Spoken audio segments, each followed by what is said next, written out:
Hey everybody, welcome back to another episode of Green Squad Chats. Today we're going to talk about a little bit of financial education 101. We believe that there's a lack of awareness by a lot of young folks today, especially folks in the military, about some key financial topics. So we're going to dive into a couple of those, things like life insurance, estate planning, and how to build assets that are going to contribute to your wealth and perhaps generational wealth.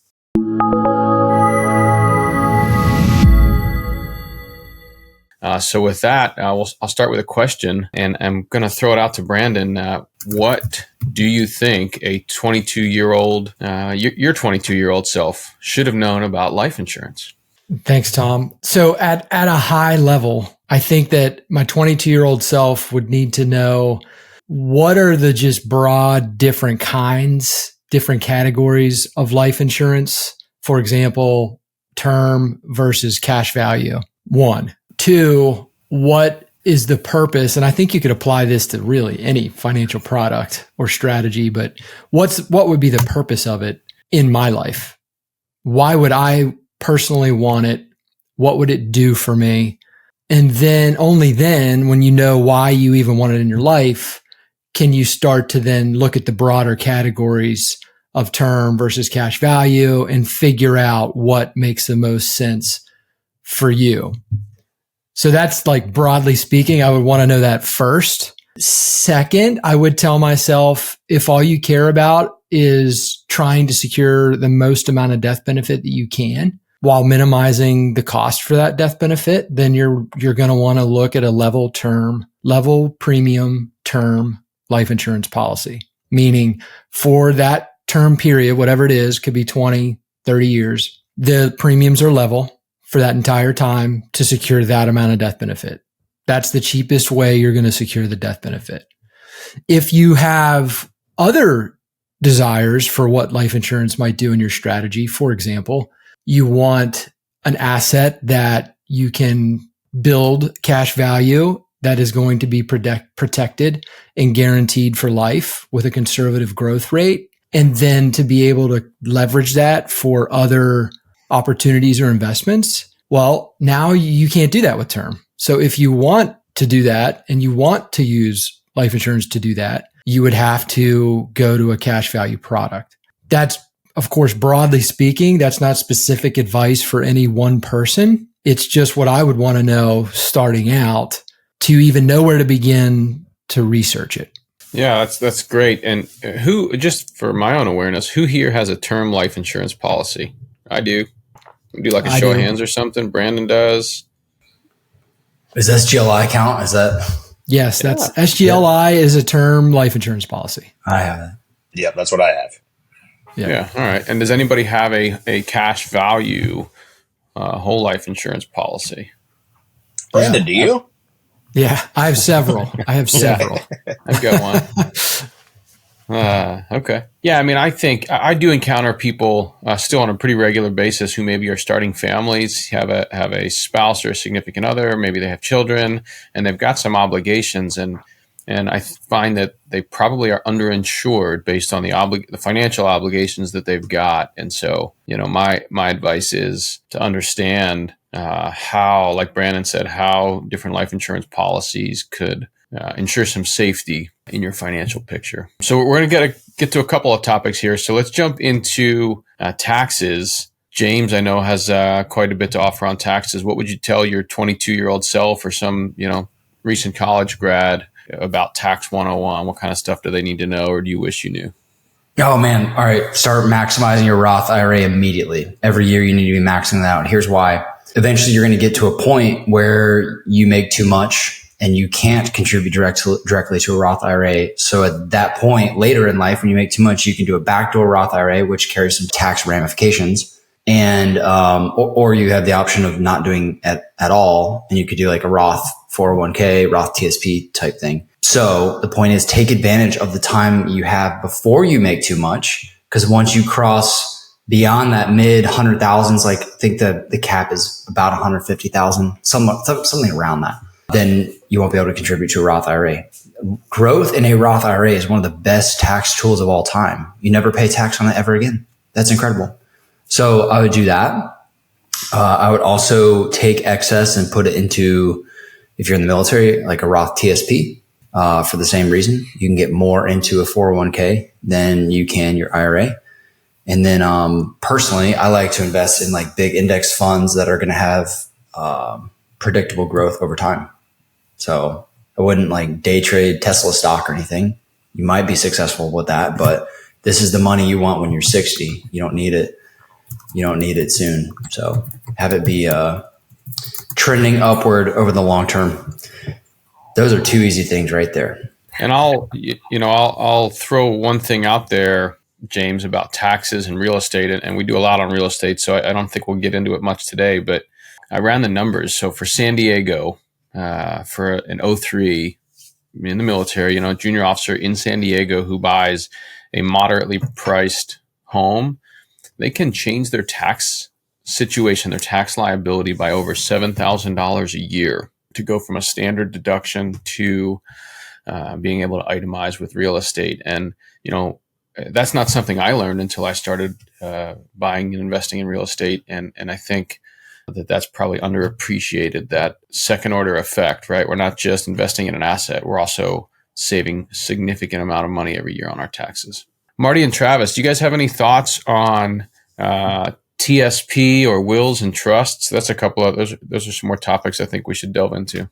TSP, wills, and trusts. Yeah, I think you could search the internet and get both sides of the camp, determining not to invest into it, how to invest into it. Is a 401k bad? Is it good? The TSP is an opportunity, just like any other savings method, for you to, especially with the blended retirement system that new service members are getting.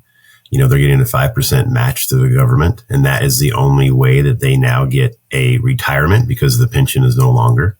That it's a way for them to maximize through the Roth BRS, through the Roth method, and making sure that when they set that up through MyPay or whatever the website is, I think, that they have to set it up right, that it's going to the Roth IRA and not a traditional IRA. And then wills and estates, a will just tells somebody after you die what you want things done. But if you have any type of, you have a vehicle, you have a property, you have any type of value, if you don't have a trust set up, all that stuff's going to go to probate, which is a state requirement. And half your stuff's going to go to the state, especially if you have money. And if you don't have an estate set up that says, these people are the beneficiaries or the trustee, the beneficiaries of the trust, with the parents typically being the trustees, you're going to go to probate, and the trust prevents your assets or your money or whatever it is that you want to pass on from going to probate and the state taking their portion. Travis, you mentioned something about the TSP matching, right? So for young service members today, anyone who I think joined the service after 2018 is in a new retirement system. So I think everyone on this call is in what's called the High 3. And that system's no longer available in its original form. We are now, for new service members, in blended retirement. And so those folks have the opportunity to get TSP matching, that thrift savings plan where the government will match up to 5%, matching your contributions by adding another 5%. And there is still a defined benefit portion, that traditional pension. It is just not as high of a percentage, and it's paid out a little bit differently. So we're not going to go into detail on that, but there is it's kind of a hybrid system today. Tom, you bring up a good point too for our listeners.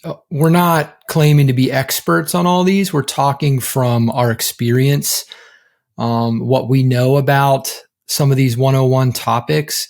And I would encourage the listener to just take it and put it in your toolbox to help you better research these things for yourselves. Don't take what we're saying as specific advice to anybody. Yeah, thanks for that important disclaimer there. I'm sure everybody on the call has a will. From an estate planning perspective, the kind of the overall premise of this discussion is, if you understand the tax code, you can keep more of the money you make. And then if you use the money you're making and saving to invest in the right kind of assets, you want to make sure those assets are then protected, right? And so we've touched on the taxes a little bit, briefly on assets, on life insurance. And, the other topic we were hoping to cover is estate planning. So all of us on the call probably have wills or trusts. And, those are instruments to help ensure that your assets are disposed of or passed along in the manner that you would like. And so is anybody able to give a quick intro on trusts or the difference between wills and trusts? Yeah, I have a revocable living trust set up. And the reason that I set that up is because everything that trust owns or that's passed to that trust it has a trustee. If something happens to me and my wife, we pass away, the trustee automatically can manage the trust and all the trust assets for the benefit of my kids. Or if you don't have kids, you have another beneficiary, the trustee's in place to manage all those assets for the benefit of the beneficiaries. And that passes outside of probate.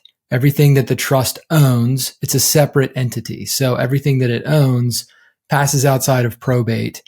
And probate is if you die without a trust, then the courts, you go and your estate goes into probate, and then the courts have to decide how your estate's going to be distributed.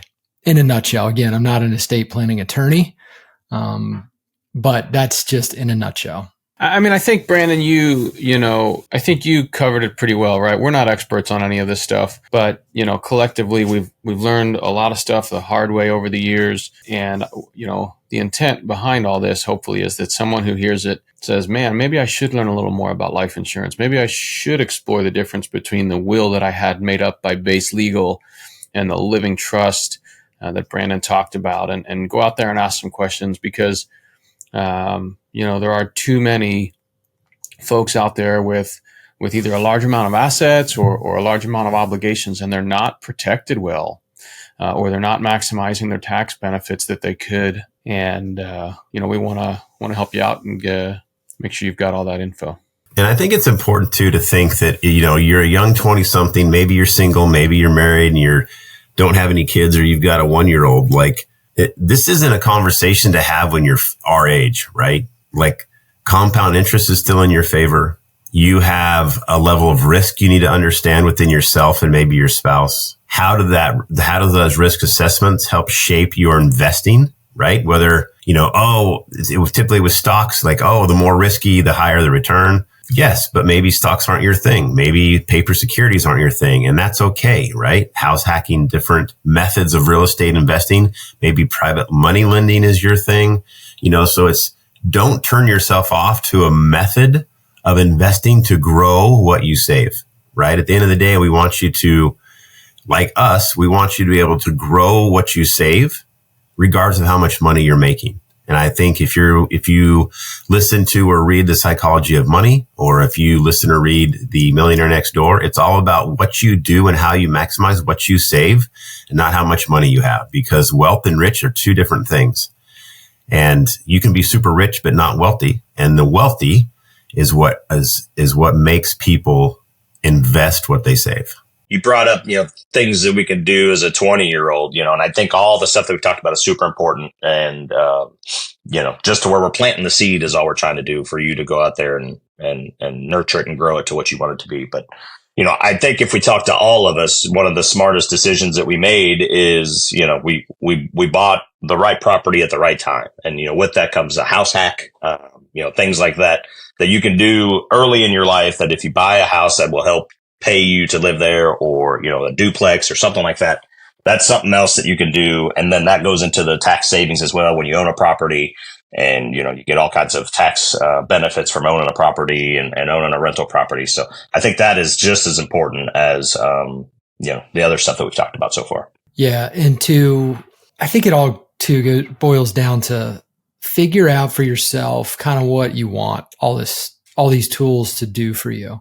Where do you want to be 10, 15, 20 years down the road?